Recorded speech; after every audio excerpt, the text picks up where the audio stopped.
Chegamos agora na ilha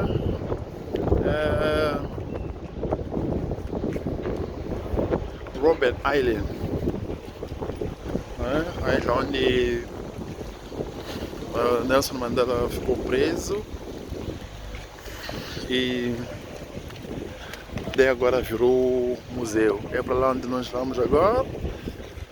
Vamos conhecer um pouco mais da história da África, não é?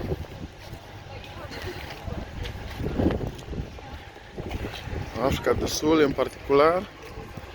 Estamos em Cape Town, na ilha Robben Island. To all visitors arrive on the island, please cross the buses. All visitors arrive on the island, please cross the buses. Passengers are under the key, waiting to welcome by Robben Island light.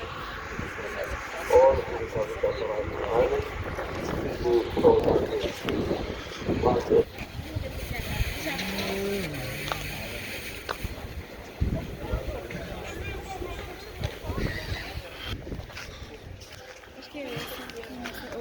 Agora vamos entrar no busão que vamos levar a fazer o passeio, não é?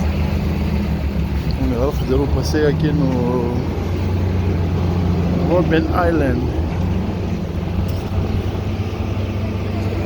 Tanta gente querendo visitar o lugar.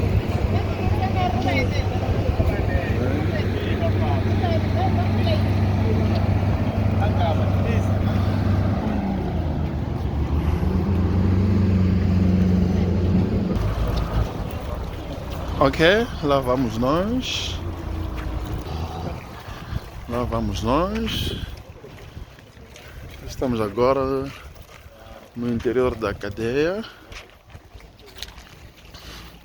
Presumo que essas sejam as celas, ou algumas celas, né?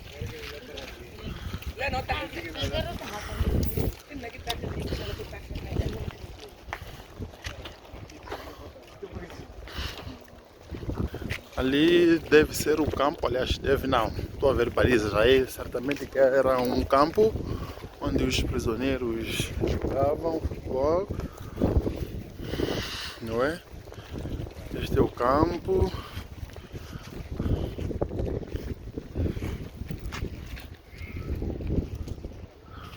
Eles até dentro da cadeia ficavam presos. The prison town, they'll take you back into the bars. You'll go around the island. They'll show you other historical places in this island. You can use your cameras, take pictures. It's fine. You are allowed to do it. Those with cell phones, you make sure your cell phone is on silence. I've got one here, it's on silence.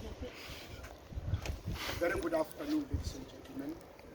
My name is Itumele Makwele. I'm from Johannesburg, in Gauteng province. As a group now, we are going to start with this section over here. This section is F. It has 4 big communal cells inside. We go inside here, we choose one big communal cell, we sit down and continue to talk about this prison. When we finish with F section, we will go to B. This section is our leader section. All leaders from different political parties, they were regarded as being very dangerous by the present authority. There, we're going to talk about Mr. Mandela. You'll be able to see Mr. Mandela's cell in P. We have many other sections around you. Go through the door here, the other side of the wall, there is another section, section G. Also 4 big communal cells inside. We used to call it ordinance section. Because majority of the prisoners locked in there are those who were here in the 60s and the 70s. They were doing long sentence, some even life in prison. Go further up, we have the kitchen. Prisoners working there, they will stay there, sleep in the kitchen. Not far from the kitchen is E section. The same like this one here, F. Young men in the 2 section. There's another one here at the back of F. That is D. Prisoners locked in D are those from Southwest Africa, which today we call it Namibia. Those of SWAPO, Southwest African People's Organization, that was led by Mr. Sefu. They were locked in. We go further down, we have C. C section, they use it for solitary confinement, punishment. We have A section, it has small cells inside, like our leader section. The hospital and the administration offices down there. Now I came here in 1983. From the harbour down there, I was escorted inside into the main entrance of the prison, and I was given a new uniform. We used to wear the green ones with brown shoes. I was taken inside, I stayed in E section. From E to this one here, F, I was later taken to the ordnance section. I didn't stay long there, just for 3 months. I was then tasked to go and work in the kitchen to help those cooking there. I was arrested in 1982. It was between the borders of Botswana and South Africa. If you remember the ANC, the African National Congress, it's a party also that Mr. Mandela belonged to. That party had its own army, its own military wing. The military wing was called Umkhonto Wesizwe. Umkhonto Wesizwe, it means the spear of the nation. Irumo Lasichana. We were involved in guerrilla warfare in this country. That's how we wage war against apartheid system. Mr. Mandela, he was the first commander-in-chief of that military wing. He is the founder of that military wing. It was formed in 1961 on the 16th of December. In 1980, I started making contacts with the ANC, starting to know more about the ANC with those combatants based in Botswana. I was in and out of Botswana working for my organization. But our structures were infiltrated. There were police spies within our structures. The security police inside the country, they will recruit young men and women in our country. They will train them. They will tell them to go out there to join the ANC, becoming police spies, police informers. When they arrested me, they knew everything about me. What we discussed in our meetings and they told me everything. They tortured me in several police stations around the country. Firstly, I was tortured in Ziras. Yes. From Ziras, then Tabazimbi. Lastly, it was in Protea police station. It's in Soweto, near Johannesburg. They wanted the weapons. There I met Lieutenant. Many of those I was with them in Robben Island, they know the lieutenant. I showed them the weapons. I was later charged. I was charged with high treason and sabotage. Taken to the courts. I was represented by a lady called Priscilla Jana as my lawyer. And they sentenced me for 7 years in Robben Island. I came here in 1983, released in 1990. I've done all my 7 years in Robben Island. For 2 years, I was in E, F, and G. 5 years, I was in the kitchen, cooking up there. That's how I like this. Now the food in the 80s when I was here, our breakfast, you get a soft porridge, 2 slices of bread, tea or coffee. Lunch, it has been one thing. they have never changed. Get a small cup of soup and 2 slices of bread every day. Your supper, your dinner, you get your sample of mealy rice. The mealy rice, you can clean it, but when you chew it, through those small stones, will always be there. Vegetables were only introduced in 1980. If it's not cabbage, it will be carrot. Meat, lot of bones. Many hunger strikes that we went through, some of our demands was to not bones. When you are inside here, I'm going to show you a dice game. How prisoners were given food in the 60s and the 80s. The food was the same amongst prisoners themselves. We'll talk about it inside here. There's our sport field over there. We play sport every Saturday. All sections will meet. Take rugby and soccer. This other side, it was tennis courts. Also played volleyball in this place. But not with leaders. Leaders always locked in their section. They were not allowed to come and join this side. Let's go inside. Let's sit. We'll talk about this. Portanto, eu estava a contar a história aqui da cadeia. Eu vou falar de uma forma resumida. Ele estava a mostrar as sessões onde os líderes africanos eram presos. O Nelson Mandela não foi preso. Estava falando das refeições. Ele trabalhava na cozinha e tal. Ele chegou aqui em 1993, depois de ter sido preso em 82. E agora estamos a entrar nas celas, nas 6 secções, para podermos saber onde os presos eram mantidos. Inclusive o maior líder africano, o Nelson Mandela, também esteve. E vamos lá.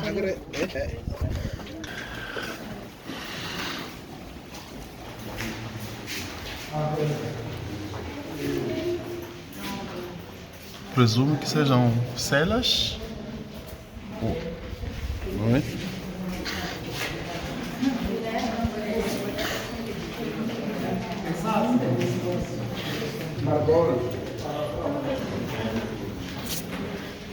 Acho que estamos em mais uma cela. Vamos sentar para ouvir a história. Especially the 60s, the 70s, prisoners were kept in the cells. How many? And many prisoners died in the 60s. They died because of tuberculosis, TB.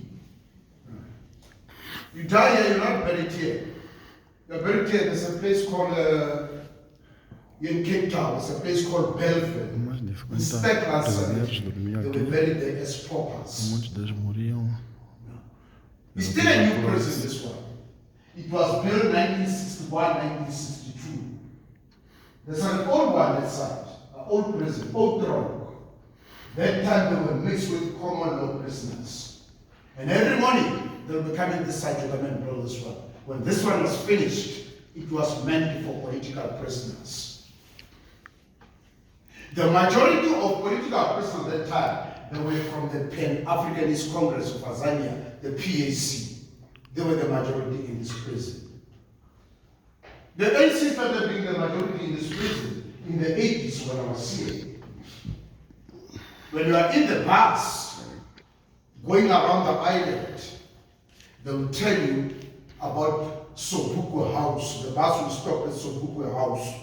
Robert Sobukwe was a leader of the Pan-Africanist Congress of Tanzania. You know, he finished his sentence in Pretoria. They could not release him after 5 years, finishing his sentence. He was house arrested in Robben Island. You get more information when you are in the bus going around the island. The beds inside were introduced in 1980. The 60s and the 70s, there were no beds. They were sitting on the floor with the 2 mats that you see over here. There were no sheets, no pillows, with only 2 blankets. Wow. Same blankets you can see on the bed. You have to sleep on the 2 beds. It doesn't matter how tall you are. Mr. Mandela was a tall guy. You are sleeping here on the 2 mats. These 2 mats will go against the wall. The mats will touch the wall. The mats will be starting from that corner right up to that corner. Other mats from the corner here, right up to the just before the bathroom door. In the middle, you could walk and go to where you see. Now, here is a dice scale that I promised to show you as to how prisoners were given food in the 60s and the 80s. In the 80s when I was here, no one was given food in this manner. In the 80s we were together. We shared everything equally amongst ourselves. But the 60s and the 80s, it will be coloreds and Indians this side. And this side it will be Bantus. Bantus Africans. They are the only male political prisoners that were here in Rwanda when given food. Now the same. The color of the Indians, they will be given much better food than Bantus. Female political prisoners, women, not in Robben Island. No women in Robben Island. Women political prisoners, they were in Kroonstad. It's in the Free State province.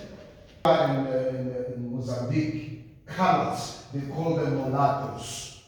They got married. So hence they brought in, they were not sure whether they should classify colors or white. Mulher de Moçambique. But later, after 3 weeks, he was then taken back to Pretoria, Central Prison. Here in the dice scale, the color of the Indians, they will be given bread at lunch and supper. And the Bantus, pusa manga instead of bread. Pusa manga is a powder that you mix with water and then you eat it. They'll be given 6 ounces of meat, Bantus will get 5 ounces. Giants are there, Bantus taking out them all different ounces. It was not only about food, no. Even when it comes to prison uniform, the color of the Indians will wear long trousers, shoes down there, shirts, even jackets in winter. It comes to the Bantus Africans, no shoes down there. They'll wear shorts, shirts only, not even a jockey, no underwear. This did not only apply here in Robben Island, no. Every prison around South Africa, prisoners were treated in this manner. It was the law of the country. We were not equal before the law in this country. That's why in my country at that time, we had white schools, there were Indian schools, colored schools, and Bantu schools. We started realizing positive changes in this country in 1994. It was the first time we black people went out there and we cast our vote. We never voted before in this country. The first time in 1994. The first time we see a black president in this country, Mr. Nelson Mandela, then apartheid was abolished. We are a better country today, South Africa. I can be a neighbor of everybody today. I can even take my children to any school around the country.